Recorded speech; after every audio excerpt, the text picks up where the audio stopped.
our commanding officer in Able Flight was a young guy, and he did some neat things. He created some side trips for us on the island, which was kind of neat because I was still relatively new to the island, as a lot of us were.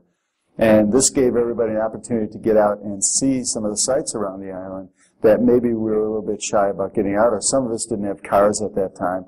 And anyways, myself and Gary Roth bought this 58 Ford.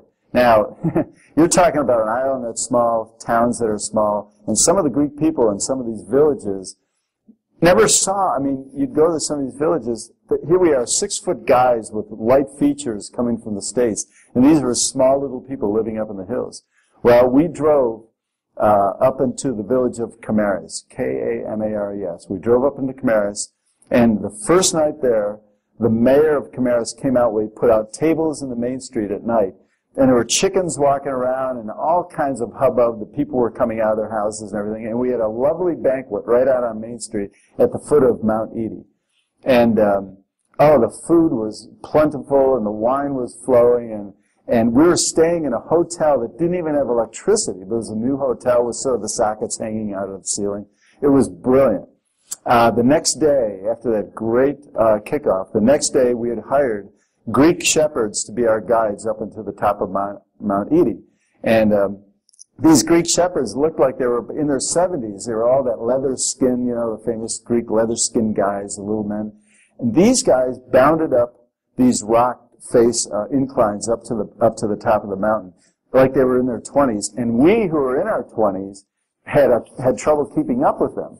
And but we had our pack mules, and they led us up through all these trails up to the escarpment at 8,000 feet. And one thing I did learn is you should never follow too closely on the south end of a northbound mule, because they strain with the backpacks to get up, and one of them defecated all over me on the climb up to the escarpment. We got to 8,000 feet, and that was going to be our sleepover for the night. We got up there. It was an unusual grass, almost like a golf green. And the shepherds had all their herds out there feeding up at about 8,000 feet. And we unrolled our sleeping bags, slept under the stars. It was just beautiful. They got us up at 6 in the morning because we had to do the final assault to the top of Mount Edie. And they got us up at 6 in the morning and had us drink raki, which is that, as everybody knows, that strong wine elixir that you could get served throughout the island. And I got to say, it was so chilly at night. Now, mind you, this was July of 1969. At the same time we were putting a man on the moon, we were visiting villages that didn't have electricity. I mean, that was the kind of the contrast between our two cultures.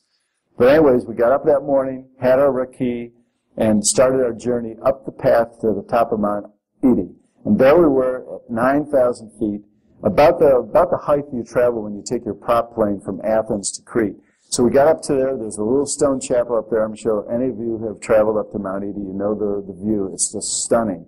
And you could see off in the distances the other Greek islands. It was cosmic. And that was just one of those memorable times. In fact, coming down that mountain was even harder. Going up was sort of climbing up, but coming down, the forces of gravity wanted to bring you down fast. But I got to say, the biggest kick I got out of the whole time on the trip was watching these old Greek shepherds bounding around these rocks as if they were teenagers, and us young American kids trying to keep up with them.